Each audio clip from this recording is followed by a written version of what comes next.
Imagine the softest sheets you've ever felt. Now imagine them getting even softer over time. I'm here to tell you about Boll & Branch sheets. In a recent customer survey, 96% replied that Boll & Branch sheets get softer with every wash. They're made from the rarest organic cotton and designed to get even softer over time. Try their sheets with a 30-night guarantee plus 15% off your first order with code Odyssey. So head to BOLLandbranch.com today. Exclusions apply. See site for details.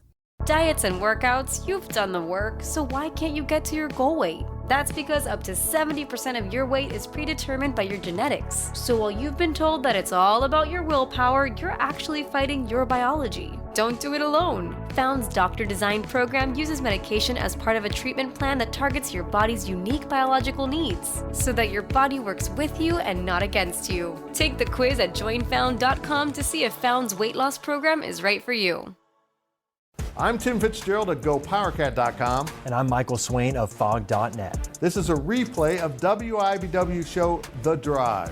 Here's this week's episode on the 24/7 Sports Podcast Network. Good evening, Wildcat and Jayhawk fans, and welcome to The Drive, sponsored by Briggs Auto Group. I'm Tim Fitzgerald of GoPowerCat.com. The man across the studio from me is Michael Swain of Fog.net. Kind of like KU, we thought he'd be in Kansas City, but he's in Vegas. I can't wait to go to Vegas. I'm so excited. I don't know how that happened. We'll get into all that. Such a big show tonight, but you can interact with us on social media at facebook.com/The Drive Show, on Twitter at The Drive 13, and of course, answer our weekly poll question and make your game predictions on our Twitter page. And remember, if you ever miss an episode of The Drive, you can listen to an audio-only version that will appear each Monday morning in the form of a podcast at GoPowerCat and Fog.net. And we start things off with our 2-minute drill. The first segment of the 2-minute drill, sponsored by Vanderbilt's Your Work Boot Center. Well, Kansas is the number 1 seed in one of the NCAA Tournament's regions, the West. But to make it to the regional in Las Vegas, the Jayhawks must win 2 games in Des Moines. Michael, what are your thoughts on KU's opening site, but also on the fact that KU got bumped out of the Midwest by Houston and sent to the West? Well, Fitz, I thought you were going to put mid in there first, but I guess there was a late change. Obviously heading into Sunday, I think there was a thought that Kansas had done enough to earn a spot in the Midwest Regional. And for me, I think my biggest issue with all of this is the lack of consistency. I think you look a few years back when KU was a number 4 seed or number 5 seed, they were in the Midwest. They didn't necessarily deserve to be there, but they were in the Midwest Regional.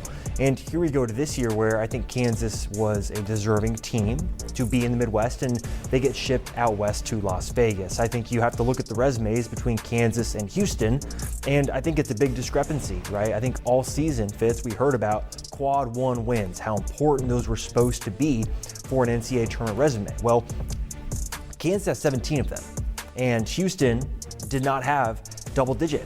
You look at what the NCAA Tournament Selection Committee chair said in an interview after, he referenced quad 1 and quad 2 victories, where you take that into account, Houston still has 15 between quad 1 and quad 2. Kansas had 17 quad 1 wins.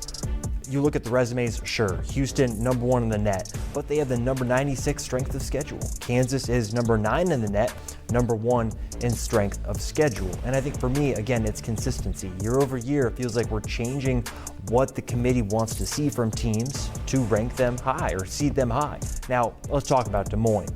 I think that you look at the 116 matchup, right? KU's going to be a 20-plus point favorite against Howard. They'll win that game. I don't believe there's going to be another UMBC, Virginia type of scenario. But that 8-9 game, Arkansas and Illinois. Arkansas is a team that has a ton of talent. Nick Smith is going to be a lottery pick in the NBA draft. He's an incredibly talented guard. You look at the wings that they have with Anthony Black and Jordan Walsh, 2 guys that were 5-star recruits. Arkansas has an incredible amount of talent.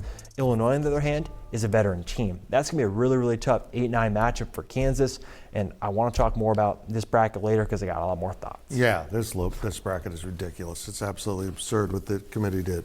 Yeah, well, Fitz, let's get to K-State, where the Wildcats made a quick exit at the Big 12 tournament, but the Cats still received a 3 seed in the East and will go on to face Montana State on March 17th. So, Fitz, what do you think of K-State's draw? It's interesting to me. They got shipped out. I was hopeful they'd be Denver. I thought they'd be in the West, not Kansas. I thought Houston would be in the West, not Kansas, but so be it. They're going to the East, which is kind of cool for the team. They have 4 dudes on the roster, 4 guys that actually play for K-State in their 8-9-man rotation from New York City. So if they can get out of Greensboro, where they will first see Montana State, an extremely well-coached team, and then in all likelihood, once again, play the Kentucky Wildcats in the NCAA Tournament. This will be the 3rd time in, the last 10 years or so that this has happened. Maybe a little longer than that. I'm getting old. But certainly in 2018, Kentucky fans will remember K-State bouncing out the Kentucky Wildcats in the Sweet 16 to advance to the Elite 8, so maybe they'll want a little revenge, and if they can get out of that. Purdue is the number 1 seed in this bracket. I like Kansas State's bracket an awful lot. Purdue's got a big man that could be trouble for K-State and many other teams, but other than that, I think K-State, if they play better than they have as of late, could make a run in the tournament. Now, I had someone respond to me on Twitter that Kansas State doesn't belong as a number 3 seed, and my response that I didn't have time to send because I had to come here was that, well, if you look at the 3 teams from the Big 12 above Kansas State in the seedings, and Kansas State was the 11th overall seed in this tournament, so they're the 3rd of the 3rd seeds, if you want to look at it that way. Kansas, Texas, and Baylor. Baylor was the 9th seed, the top 3 seed, which I was a little surprised about. K-State went 4-2 against that group. So the Wildcats have plenty of quality wins that warrant them being a 3 seed. I am disappointed they got shipped out to Greensboro. I was hoping the fans could see them in Denver or Des Moines or somewhere, but no, they're going to go all the way to North Carolina. And then if they win, my guys from Go PowerCat will ride the train to New York City and have basically it'd be like Home Alone. They're just going to be wandering the streets, doing stuff. They'll be lost, and it's going to be sad, but I'll have fun laughing about it. Kansas State, though, this is so unexpected to be talking about them being a 3 seed after where this program was picked at the start of the year and dead last. I agree, Fitz, and this is a second weekend team. I think we've talked about that in the past, and I think for me, the New York City angle, that's really, really cool, right? Guys getting to go home, play in their home city, especially a basketball-rich city like New York. That's super, super cool. You stop and think about Keontae Johnson being from Virginia, so another key element on this team is at least from the East. Well, now let's look at the rest of the Big 12, which had 7 teams earn bids. I'm a little surprised at Oklahoma State being left out, but here we go. Maryland and West Virginia meet in the 8-9 game. West Virginia, of course, Big 12. Baylor plays UC Santa Barbara. Those teams are in the South. K-State is the lone team from the Big 12 in the East. And in the Midwest, you have Iowa State as a 6 seed and Texas as a 2 seed. And then Kansas and TCU are in the West. Michael, I look at Texas as a team that could give Houston a lot of problems, and that would be the matchup of the 1-2 seeds inside T-Mobile Center in Kansas City. So that could be very, very interesting. But I like to keep an eye on TCU, which might run into Gonzaga in the 6-3 game in the second round out there in Denver. TCU could be dangerous. They played well against K-State and Kansas City. Their athleticism will give a lot of other teams trouble. And honestly, do you see a loss for the Big 12 in the first round? Because I don't. No, I like the matchups, and I think you gotta like the matchups for a lot of these teams, right? I think West Virginia is a team with their style that's very different maybe than what a Alabama team has seen.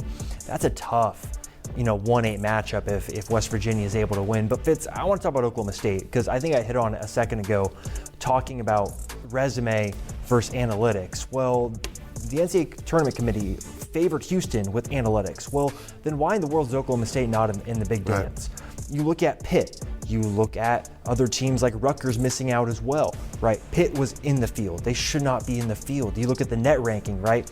Oklahoma State's in the top 50. Pitt is outside the top 60.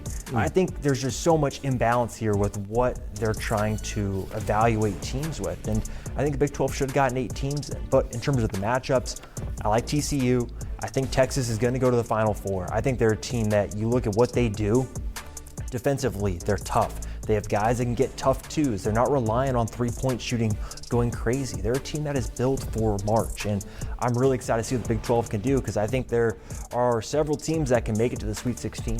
What's interesting about what they did with the Big 12, and maybe this could be a conspiracy theory, I love a good conspiracy theory, is the two Big 12 6 seeds, Iowa State and TCU, will play the first four winners, which are Arizona State, Nevada, and Texas A&M and Southeast Missouri State. That's who they'll play. They couldn't put a Big 12 team in those games if they were advancing to play another Big 12 team. Maybe they just left them out. They said, well, let's just flip them and that problem solved. I don't know, but Oklahoma State belongs in this bracket. I'm not happy about it, but 7 teams from the Big 12, lowest seed being an 8. It's incredible. Well, now take a look at your poll question results. The poll questions are brought to you by Midland Exteriors. Love the home you live in. Call today for a free estimate. All right, Fitz. Well, last week's question was, who wins the Big 12 tournament? What were you thinking? Well, come on, people. I mean, you look at the votes, right? Kansas got 25%. K-State got 50%. They obviously lost to TCU in the first round. And then TCU gets 18%. Texas, 7%. Shout out to the 7% of you that voted on Texas. 7% of our viewership is very insightful. That's good promo for us. This week's question is this: how many Big 12 schools will make the Sweet 16? A, 5 or more, B, 4, C, 3, D, 2 or fewer. Vote on our Twitter page at The Drive 13. Michael, I'm going to go with 7. Ooh. I'm going to put them all in. I'll take under that, but that will do it for this half of the 2-minute drill. But we'll be right back with more on KU and K-State on The Drive.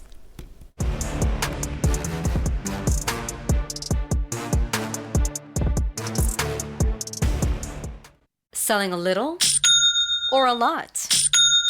Shopify helps you do your thing, however you cha-ching. Shopify is the global commerce platform that helps you sell at every stage of your business. From the launch your online shop stage, to the first real-life store stage, all the way to the did we just hit 1 million orders stage. Shopify is here to help you grow. Whether you're selling scented soap or offering outdoor outfits, Shopify helps you sell everywhere. From their all-in-one e-commerce platform to their in-person POS system, wherever and whatever you're selling, Shopify's got you covered. Shopify helps you turn browsers into buyers with the internet's best converting checkout, 15% better on average compared to other leading commerce platforms. And sell more with less effort thanks to Shopify Magic, your AI-powered all-star. Shopify powers 10% of all e-commerce in the US. And Shopify is the global force behind Allbirds, Rothy's, and Brooklinen, and millions of other entrepreneurs of every size across 175 countries. Plus, Shopify's award-winning 24/7 help is there to support your success every step of the way. Because businesses that grow with Shopify. Sign up for a $1 per month trial period at shopify.com/Odyssey Podcast, all lowercase. Go to shopify.com/Odyssey Podcast now to grow your business, no matter what stage you're in. Shopify.com/Odyssey Podcast.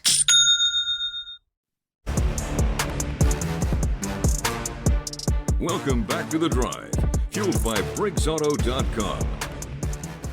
Welcome back as we continue our weekly 2-minute drill. This segment of the 2-minute drill sponsored by Copeland Insurance Agency, part of your community for more than 60 years. The biggest news of the Big 12 tournament wasn't the games on the court, but the health of Kansas coach Bill Self. Michael, give us an update on the latest. Well, Bill Self finally left the hospital on Sunday, and he is back in Lawrence. He is expected to be back in the basketball offices on Monday as they start to get ready for the NCAA tournament. For those that may have missed it on Wednesday, there was a health event for him. It was not a heart attack, according to the doctors at the University of Kansas Health System. He felt some pressure and congestion in his chest, went in, had 2 stents put in, and then was in the hospital again through Sunday. And Fitz, this will lead me into a quick point. You know, I thought it was fascinating that the NCAA Tournament Committee Chair said that they do take injuries into account. And when discussing Kansas, he said that Bill Self being out is something that impacted them. Well, I don't understand that, considering the fact that Bill Self was out of the hospital hours before then. And even going back to Saturday night after KU lost to Texas, Norm Roberts came out and said that Bill Self was going to coach Kansas in the NCAA tournament. So again, I don't really understand it. Obviously for Self, it's great that he's healthy. It's great that he's going to be able to coach again this year. Obviously, for myself that has dealt with him, he's incredibly respectful of media and very friendly, I think, to a lot of new faces around the beat. And for someone like him, obviously, I think, he's in his 60s now, and basketball coaches do have health events. But anything like this where it's during the season, it's sudden, and you hear murmurs that, hey, Bill Self has gone to the hospital, it's obviously a scary deal, but very glad that he is okay. He will continue to coach Kansas during the postseason, and I know it must have been gutting for him too to miss the Big 12 tournament and have to watch it from a hospital bed. I think that too is encouraging, the fact that the doctors did let him watch the games from a hospital bed. I would pay to hear what it was like with Self watching his team without him being able to control anything from the hospital room. Obviously, it gives you flashbacks to COVID, when if you had COVID, you couldn't be around the team, you had to watch on TV, but just glad Coach Self is all right. Yeah, I agree. And Coach Self has always been kind to me. Of course, this show started initially in Lawrence, so he knows who I am because I was on TV over there way too often. But I'll just say this. I can assure you he got great medical care. My oncology team's at KU Med also, and I trust them wholeheartedly. As I tell K-Staters, that Jayhawks sure looks beautiful when your health is on the line. Preach, Fitz, preach. All right, well, let's get to K-State, which lost in the quarterfinals in Kansas City. Is this a sign of possible problems for the Wildcats, or does it not really mean a thing, Fitz? Honestly, I don't know, because I'm not sure how this team will respond now that they're getting away from the Big 12. I didn't know how they would respond in Kansas City, and honestly, I don't think they understood the tension with which those games are played. And it's, just everyone's in the building, you're getting after each other, and K-State ran into a TCU team that isn't known for hitting three-pointers, and they hit a whole bunch, I think 11 total against K-State. They hit 6 combined apparently in the first 2 games against K-State. How will this translate now? Well, I would hope that getting away from the Big 12 and how familiar everyone is with the Big 12 opponents, that K-State will find life a little bit easier, but they're certainly going to have to do a couple things. First, they're going to have to cut down on the turnovers. They had 20 against TCU. I keep coming back to this. If they keep it at 12 or fewer, they're going to beat almost anyone in the country. If they keep it at 12 or fewer, they're going to have more offensive opportunities to do big things, and then maybe they get into the rhythm and start breaking down defenses and get to the rim. And that's when K-State gets very dangerous. I want to be really clear. I don't think K-State will make it to the Final Four, but I won't be shocked if K-State makes it to the Final Four, because this team has a gear that is a whole nother level than any K-State team I've covered in a long time. They can beat anyone at any time if they play up to their standards. But with that said, they also tend to lose their way and stumble over teams such as Oklahoma and Tech and West Virginia that they all did at the end of the year. They belong as a 3 seed. I understand that. I believe that. But they also can play like a 9 seed. They also can play like a 1 seed. And it'll be really fun to see if they can make a run through that Eastern bracket that honestly I think is forgiving. The top 2 seeds are, let me get to the right bracket, of course, Purdue and Marquette. Teams I think K-State can play with, and we'll see if they can get out of Greensboro, because Kentucky awaits. And Kentucky's still Kentucky, even though they're not as good this year as they have been. Well, Fitz, I'll build off your point there. I think the Big 12 teams in general, if all of them play to their ceiling, I think really 6 out of the 7, West Virginia being the one I don't feel as confident about, 6 of the 7 can go to the Final Four.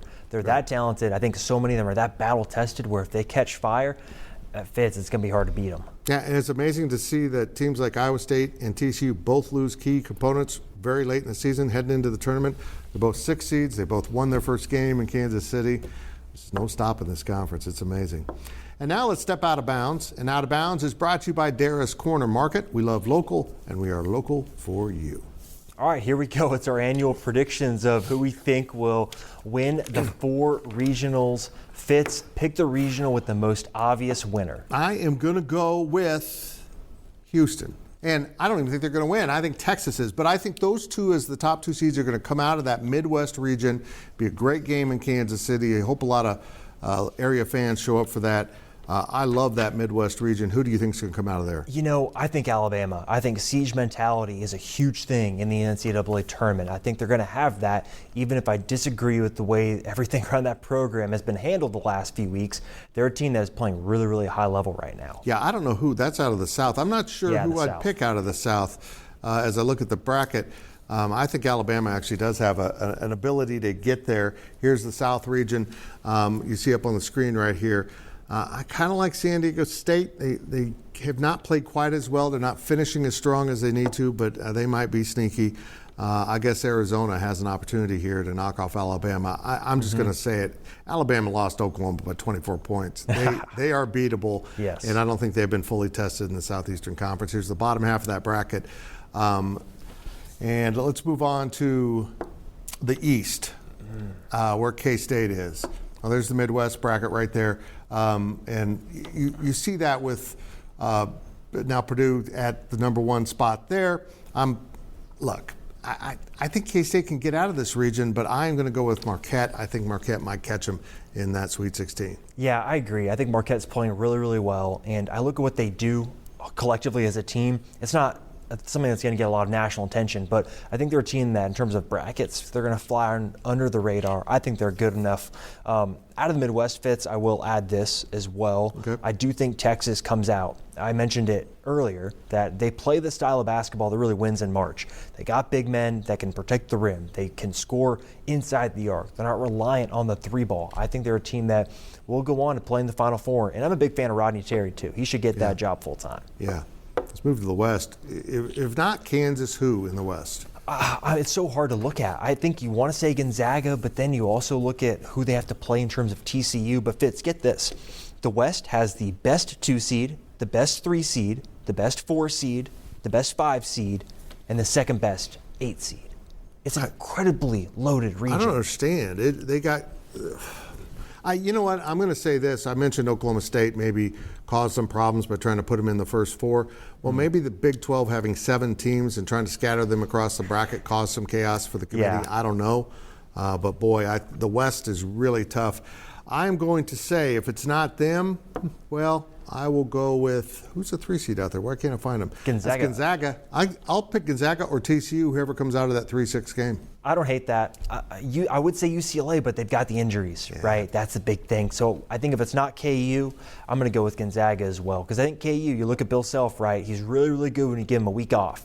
If KU can get by that Illinois and Arkansas game, they're going to win that Sweet 16 game. And then it's the Elite 8. And then you're looking at either playing Gonzaga, UCLA, TCU.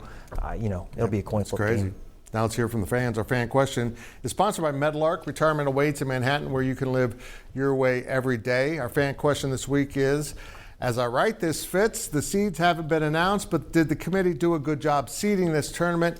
That's from Ben in Overland Park. I don't think they did, and what Michael was just saying about the West it's crazy. Yeah, I think the seeding is fine. I think the dispersion of where the seeds are placed is really messed up. Yeah, some of this doesn't really make sense. No, well, remember to ask us your questions on our Facebook page and on Twitter at The Drive 13. When we return, we will look at our predictions here on The Drive.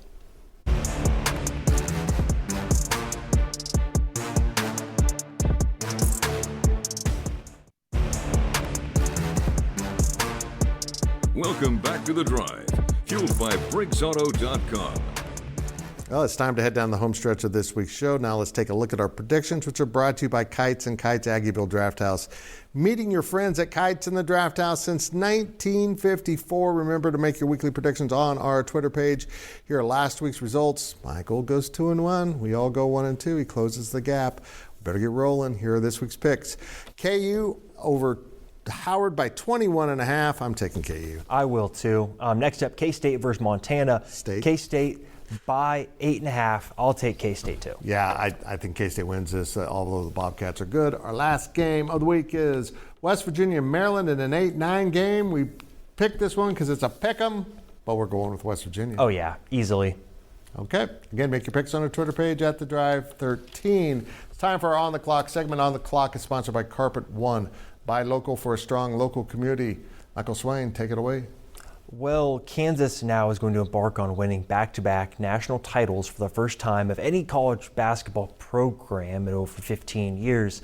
They're going to face a tough path to do it, but I don't think you can count out Bill Self and this version of Bill Self that has averaged 3 wins per NCAA tournament as a number 1 seed. Well, Kansas State is in the NCAA tournament. If you're a K-State fan, that statement alone should shock you if you remember what the predictions were at the start of the season. So I'll say this to K-State fans. I think they'll beat Montana State, and in the last 10 years under the previous coach, they only won a first-round game once, and that was the 2018 tournament where they ended up beating Kentucky and going to the Elite Eight. Enjoy the ride. Enjoy being back in the tournament. It's good to have K-State basketball relevant again. And that's it for this week's edition of The Drive. We will see you next week right here and all week on social media. With Blue Link Plus, you can access your Hyundai Tucson Limited remotely. Doors unlocked, temperature set, lost car found. There it is. Get complimentary class-leading Blue Link Plus. Call 562-314-4603 for complete details. Matt, Ryan? Did you know the NFL playoffs on CBS stream live on Paramount Plus? I just want a frozen fudge bar. Bet you didn't know Super Bowl 58 was in Vegas this year. What about a Sunday? Super Bowl Sunday on CBS streams live on Paramount Plus. Seriously? Would an NFL MVP lie? Former MVP. Can we at least get a selfie? Of course. I got your NFL playoffs on CBS and Super Bowl 58 streaming live on Paramount Plus.